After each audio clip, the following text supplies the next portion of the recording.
네, 오늘 하나님의 말씀은 베드로전서 3장 7절입니다. 베드로전서 3장 7절입니다. 다 같이 합독하겠습니다. 시작. 남편된 자들아, 이와 같이 지식을 따라 너희 아내와 동거하고, 저는 더 연약한 그릇이요 또 생명의 은혜를 유업으로 함께 받을 자로 알아 귀히 여기라. 이는 너희 기도가 막히지 아니하게 하려 함이라. 아멘. 오늘 말씀 제목은 건강한 가정, 건강한 교회입니다. 결론적으로 말씀드리면 건강한 가정이 건강한 교회를 세운다, 이런 주제입니다.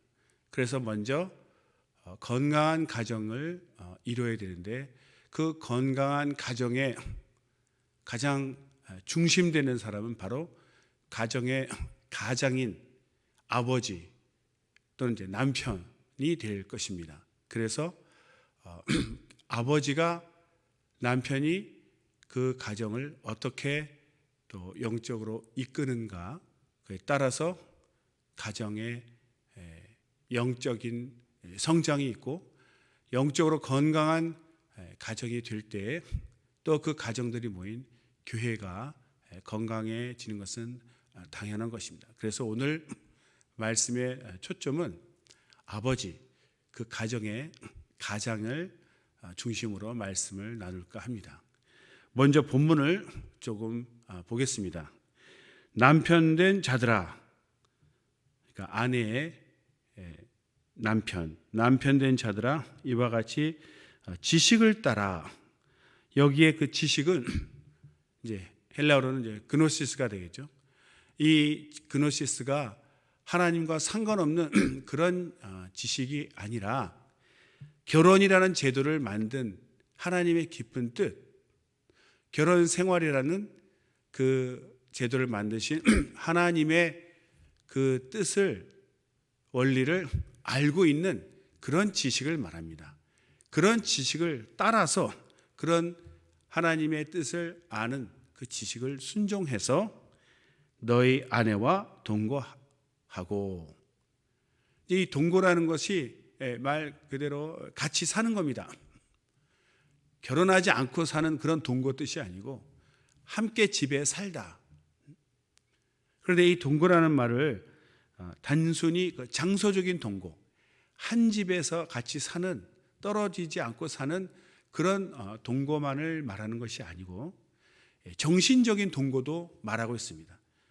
당연히 육체로서 한 집에 같이 사는 장소적인 동거도 있지만, 아내와 남편은 정신적으로도 함께 해야 된다는 거죠. 그래서 정신적인 동거라는 말을 씁니다.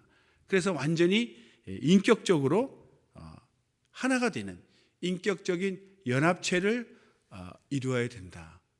그래서 생각으로나 정신으로나 또는 육체로 정말 함께하는 그런 인생의 동반자로서 함께 가는 그런 뜻의 동거입니다. 그리고 저는, 아내는 더 연약한 그릇이요, 이렇게 표현하고 있습니다. 연약한 그릇이라는 건 무슨 말이냐면, 이제 깨어지기 쉬운 그런 그릇이 있죠. 요즘은 뭐 떨어져도 안 깨지는 그런 튼튼한 그릇도 있지만, 원래 유리 그릇 같은 것은 이제 떨어지면 깨집니다. 그러니까 항상 귀하지만 깨질 것 같은, 그래서 소중하게 다루라는 뜻이죠. 깨지기 쉬운 귀한 유리 그릇 같은, 그래서 아주 소중히 다뤄야 된다. 연약한 그릇이라 할 때 이 연약한 것이 아내가, 그러니까 여자가 남자에 비해서 육체적으로 연약하다는 것입니다. 우리가 외모적으로 봐도 힘을 쓰는 것이나 볼 때 연약하지 않습니까? 그러나 이 연약함이 무슨 열등하다거나 수준이 낮다, 이렇게 또 남편을 높이기 위해서 그런 잘못된 생각으로 주장하면 안 됩니다. 신체적으로, 육체적으로 남자에 비해서 여자가 연약하다, 이런 뜻이죠. 그러나 이것이 여자가 남자보다, 그러니까 아내가 남편보다 모든 면에서 연약하다 뜻은 아닙니다. 이 연약하다는 것은 육체적인 것, 신체적인 것이지 오히려 도덕적인 것이나 지식적인 면에서는 여인들이 아내들이 더 뛰어납니다. 이렇게 단정적으로 말할 수는 없겠지만 더 뛰어난 경우가 많죠. 왜냐하면 처음에 하나님께서 창세기 2장에 아담이 독취하는 것이 좋지 못해서 돕는 배필을 지어주겠다 하고 하와를 아담의 갈빗대를 취해서 만들어 주셨습니다. 그때 그 돕는 배필할 때 그 돕는을 이제 히브리어로 에젤이라고 하는데 그 돕는다라는 뜻이 잘못 생각하면 내가 무슨 일을 하는데 나를 어떤 거들어주는 어떤 비서 같은 그런 조금 이렇게 옆에서 거들어주는 그런 수준의 돕는다는 뜻이 아닙니다. 시편에 보면 나의 도움이 어디서 올꼬 천지를 지으신 여호와께로서다. 또 나의 도움은 하나님께로부터 온다. 그 말하는 그때 그 도움, 나의 돕는 자는 하나님이시니 할 때 내가 어떤 공경에 빠지고 어려움에 처했을 때 나를 도우시는 하나님, 이렇게 내가 어렵고 힘들 때 나를 곤경해서 건져주는 그런 도움을 주시는 하나님과 같은 그럴 때 쓰는 단어가 바로 여기 돕는 배필할 때 돕는입니다. 그러니까 그 원어적으로 보면 어떤 방어하다, 둘러싸다 또는 그 어려움에서 구원하다. 그러니까 아내가 돕는 배필로서 그 배필은 짝이라는 뜻이죠. 나에게 딱 맞는 짝. 근데 그 돕는다라는 뜻은 정말 남편이 연약하고 어떤 어려움에 빠졌을 때 그를 구원해주는 구원자로서의 어떤 그런 돕는다는 뜻입니다. 에제르. 그러니까 아내가 신체적으로만 더 연약하지 정신적인 것이나 지적으로나 절대로 더 연약하지 않습니다. 오히려 남편이 하지 못하는 것을 도울 수 있는 더 뛰어난 그런 능력을 갖고 있습니다. 그러나 육체적으로는 연약하다 이거죠. 그리고 생명의 은혜를 유업으로 함께 받을 자. 이제는 그 남편과 아내는 동반자로서 인격적인 연합체로서 여기서 말하는 생명, 영생의 은혜를 함께 받아서 함께 간다는 거죠. 이제 남편과 아내가 한 팀이 되어서 한 짝을 이루어서 영생을 함께 누리며 가는, 그것을 함께 받는 그런 존재라는 것입니다. 그래서 귀하게 여기라 이렇게 되어 있습니다. 결론은 귀하게 여기라는 거죠. 아내를 자기 몸과 같이 자기 몸이라 생각하고 귀하게 여길 수 있는 그런 생활을 하라는 것입니다. 그렇게 하지 않으면 너희 기도가 막힌다는 거죠. 아내를 이렇게 무시하고 자기를 돕는 어떤 비서나 남편을 어떤 만족시켜주는 무슨 로봇같이, 물론 그렇게 생각하지 않겠지만 그렇게 아내에 대해서 잘못하고 함부로 대하고 마음에 상처를 줬다면 이거는 회개해야 된다는 거죠. 아내를 남편에게 주신 분은 하나님이십니다. 결혼한 제도를 만든 것도 하나님이시기 때문에 하나님이 내게 보내신 아내라고 생각하고 보내신 분 하나님을 생각해서 정말 아내를 귀하게 여겨야 되는 거죠. 이렇게 귀히 여기지 않고 아내와 사이가 불화가 되면 남편의 기도가 막히게 된다는 거예요. 여기 가장 중요한 것이 있습니다. 기도가 막히게 되면 어떻게 되겠습니까? 하나님과 나와의 기도가 막히면 영적인 교제가 완전히 끊어지는 겁니다. 집안의 가장인 남편, 아버지가 하나님과 기도가 막혀서 교제가 되지 않는다면 영적으로 더 이상 일을 할 수가 없을 것입니다. 왜 이 말씀을 드리냐면 하나님께서 이 땅에 가장 중요하고 기초적인 기관 2개를 주셨다고 말합니다. 첫째는 가정이고 둘째는 교회입니다. 어떤 잘못된 가르침은 교회를 부흥시키기 위해서 가정을 희생시키기까지 그렇게 교회를 살려야 된다고 말하는 그런 가르침은 완전히 잘못된 가르침이죠. 가정이 건강해야 됩니다. 교회는 가정을, 건강한 영적 가정을, 신체적으로나 영적으로나 건강한 가정이 되도록 교회가 그것을 도와줘야 되는데, 오히려 교회가 주가 되고 가정을 희생시키면서 교회를 키우려고 한다. 이건 말이 안 되는 거죠. 그러나 이 세상에 많은 교회들이, 그런 잘못된 교회들도 있습니다. 교회는 오히려 가정을 건강하게 만들어줄 그런 책임이 있는 것이죠. 그래서 교회는 예수님의 피를 나누는 형제자매들이 모이는 곳이라면, 가정은 예수의 피뿐만 아니라 육신적인 피도 같이 나누는 정말 가장 가깝고 중요한, 가장 기본적인 조직이 되는 것입니다. 교회를 책임지고 영적으로 책임지는 사람이 목사라면은, 가정을 영적으로 책임지는 사람은 바로 가장, 아버지, 남편이 되는 거죠. 그래서 목사가 깨어있어 교회를 영적으로 인도하는 것처럼, 가정은 아버지가, 남편이 영적으로 깨어있어서 가정을 영적으로 온전히 이끌어야 되는 것입니다. 그러나 지금 많은 가정들은 남편이, 그 아버지가 영적인 리더, 가장으로서 영적으로 가정을 이끌 수 있는 그런 영역을 많이 지금 잃어서 오히려 끌려가는 입장입니다. 사실 이끌어야 되는데, 그 이유가 무엇입니까? 기도가 막혀있기 때문이죠. 하나님과 아버지, 집안의 그 영적인 책임자인 아버지가, 가장이 하나님과 기도의 그 교통에 성공해서 하나님의 은혜를 더욱더 깊이 깨닫고 그 받은 은혜를 가정에 전하고, 또 가정에 실천할 때 아내가 함께 복을 받고 자녀들이 함께 복을 받아서 그 건강한 가정이, 영적으로 건강한 가정이 이루어질 때, 그런 가정들이 이렇게 교회에 모여서 큰 교회를 이룰 때 그 교회가 당연히 건강하지 않겠습니까? 온전치 않은 가정들이 교회에 모여 있다고 하지만 사실은 병든 교회가 됩니다. 가정이 병들면 모여있는 교회는 병들죠. 어느 순간 외형적으로는 커질지 모르지만 어느 순간 무너지고 떠나가게 되는 것이죠. 왜? 스스로가 위선적인 느낌을 받는 거죠. 교회는 잘 되는 것 같은데 나 자신과 내 가정은 무너져가고 힘들어진다면 누가 그 길을 계속 가도록 하겠습니까? 영적인 리더인 목사나 또 교사나 집사님들이 교회를 헌신시켰는데 그 가정은 완전히 어려움에 처했다. 누가 그 길을 뒤따라 가겠습니까? 그래서 정말 하나님은 가정이 영적으로 온전히 서기를 바라는데, 그 막중한 책임을 지고 있는 자가 바로 아버지, 남편이라는 말입니다.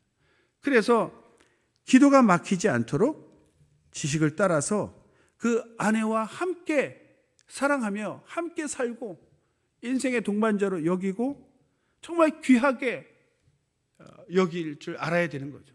그래서 남편과 아내가 정말 예수님의 사랑 안에서 온전하게 될 때 그 기도는 살아나고 그 자녀들까지 복을 받아서 아주 영적으로 하나님 은혜의 풍성한 그런 가정이 되는 것입니다. 지금같이 코로나 바이러스 19 때문에 지금 많이 어려운 세상이 되었습니다. 그런데 우리는 항상 생각해 봐야 되죠. 그동안 함께 모여서 예배드리고 서로 교제 많이 했습니다. 지금은 그것이 사회적 거리두기 운동 때문에 서로가 혹시나 모르는 바이러스가 전염되지 않기 위해서 떨어져 지내야 되는 어려운 시기죠. 교회라는 것이 원래 하나님과의 만남과 또 성도 간의 교제, 코이노니아가 있어야 되는데 그런 코이노니아가 약해졌기 때문에 영적으로 답답할 때가 있습니다. 목사도 그렇죠. 성도님 만나서 교제하고 상담하고 이럴 때 어떤 목사로서 의욕도 있고 열심히 내는 어떤 보람도 있는데, 지금 이렇게 화면으로만 말씀만 전하고 만남이 없다 보니까 사실 영적으로 목사도 많이 답답합니다. 그러나 중요한 것은 어떠한 상황에서든지 그 상황을 긍정적으로 받아들이고 모든 환경은 하나님께서 주관하신다는 것을 인정하고 그러면 왜 이런 일이 또 나는 이 상황에서 어떻게 행동해야 될 것인가를 생각해야 됩니다. 사람과 성도 간의 만남이 줄어들어서 영적으로 답답할지 모르지만 한편 반대로 생각하면 오히려 하나님과 단둘이 하나님과의 관계는 더욱더 깊어질 수 있는 기회다, 이렇게 생각해야 합니다. 시간은 절대적인 시간이 주어져 있는데 그 시간을 사람을 만나서 교제하는 데 쓰던 시간을 지금 못하게 되었습니다. 그렇다면 그 시간을 낭비하고 한탄하고 지나가는 것이 아니라 오히려 그 시간을 더욱더 하나님에게 투자해서 하나님과 나와의 만남의 시간에 투자해서 하나님과 나와의 관계를 더 깊이 할 수 있는 그런 시간이 될 수 있는 것이죠. 가끔 아파서 입원해 있는 분이나 사고를 당해서 입원해 계신 분들을 신방할 때 저는 그런 얘기를 많이 합니다. 이제는 일도 할 수 없고 사람도 만날 수 없으니까 오히려 이 기회를 하나님 깊이 만나는 기회로 삼으십시오. 그동안 바빠서 일하느라 정말 하고 싶어도 하나님 만날 시간이 부족했는데 이제는 강제적으로라도 쉬고 있으니까 이 시간에 오히려 하나님 깊이 생각하고 말씀을 더 많이 읽을 수 있는, 기도를 더 많이 할 수 있는, 주님과의 관계를 더 깊이 하는 그런 시간으로 삼으십시오. 그렇게 위로하고 옵니다. 꼭 지금이 그런 말을 해드리고 싶은 것입니다. 만나지 못해서 답답할지라도 오히려 가족끼리 더욱더 가족 예배 드리면서 가족끼리 더욱더 돈독해지는 그런 기회로 삼으시고 그동안 하나님과 나와의 관계를 더 깊이 갈 수 있는, 사람들은 만나지 못할지라도 이제는 나를 돕는 자, 또 나를 도와줄 나눌 자도 없는 이 상황에서는 하나님밖에 없구나, 주님밖에 내가 의지할 사람이 없구나, 이걸 깊이 느끼고 더욱더 주님께 몰두하고 더 깊은 기도와 주님에게만, 예를 들어 우리가 난파돼서 무인도에 혼자 떨어져 있거나 어디 혼자밖에 있을 수 없는 상황이 되었을 때는 어떻게 지낼 것입니까? 목사도 형제자매도 없고 아무도 없을 때, 혼자 있을 때 주님밖에 없죠. 사실 주님이 전부입니다. 다른 모든 사람들은 나를 돕는 자죠. 그런 사람들 바라보느라 특별히 주님 의지 않아도 옆에서 돕는 사람이 많으니까 내가 영적으로 그럭저럭 갈 수 있었다. 이제는 그럴 수 없죠. 돕는 자가 없기 때문에 이제는 정신을 차리고 정말 내가 의지해야 될 분, 나를 도우시는 분 하나님밖에 없구나. 그러니까 이 기회에 오히려 주님께 몰두하는 것입니다. 진정으로 나를 영적으로 살리고 나를 인도하시는 분은 하나님밖에 없다. 그래서 더욱더 성경에 몰두하고 기도에 몰두하고, 그래서 특별히 가장인 그 아버지, 남편이 먼저 영적으로 끼어있고 우뚝 서야 되는 것입니다. 그래야 그 가정을 책임지죠.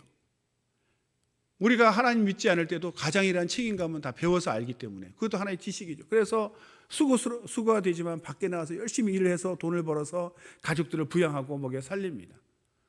그러나 육체의 아버지뿐만 아니라 육체의 보호자뿐만 아니라 이제는 하나님을 알고 영적인 가족의 영혼을 돌아보는, 그래서 영적으로 자기가 먼저 리더가 될 수 있는, 자기를 성장시키는 그런 책임감도 있어야 됩니다. 가장 중요한 것이 기도와 말씀이죠. 그래서 기도를 성공해야 되는데 이렇게 아내와의 관계에 지식을 따라 순종하지 않으면, 아내와 함께하지 않고 아내를 귀하게 여기지 않고 연약한 아내를 막 부리고 학대하게 되면 기도가 막혀서 영적으로 하나님 앞에 온전히 설 수가 없다는 것입니다. 결론은 이렇게 힘든 시기이니만큼 더욱더 정신을 차리고 이제는 우리 가정, 나 영혼 도울 자가 없다 생각하면 하나님을 더욱더 의지해서 내가 가장으로서 가족들의 육체뿐만 아니라 영혼까지 책임지고 돌보는 가정의 목회자로서 사명감, 책임감을 가지고 정말 기도를 통해 풍성한 하나님의 은혜와 사랑을 체험하고 그 하나님의 은혜와 사랑을 가정에 전파하고 또 실천하고 섬겨서 가정이 건강해야 됩니다. 육체적으로뿐만 아니라 영적으로도 건강해야 됩니다. 그 책임을 바로 가장이 쥐고 있는 것이죠. 그 가장 중요한 것이 첫째가 아내를 귀하게 여기는 것이다. 그래서 하나님의 말씀을 따라 순종해서 아내를 귀하게 여길 때 그의 기도는 막힘없이 기도가 하나님과 교통하게 되고, 그래서 남편, 아버지가 영적으로 온전해질 때 가정도 온전해지고 가정들이 모인 교회도 당연히 온전해지는 것입니다.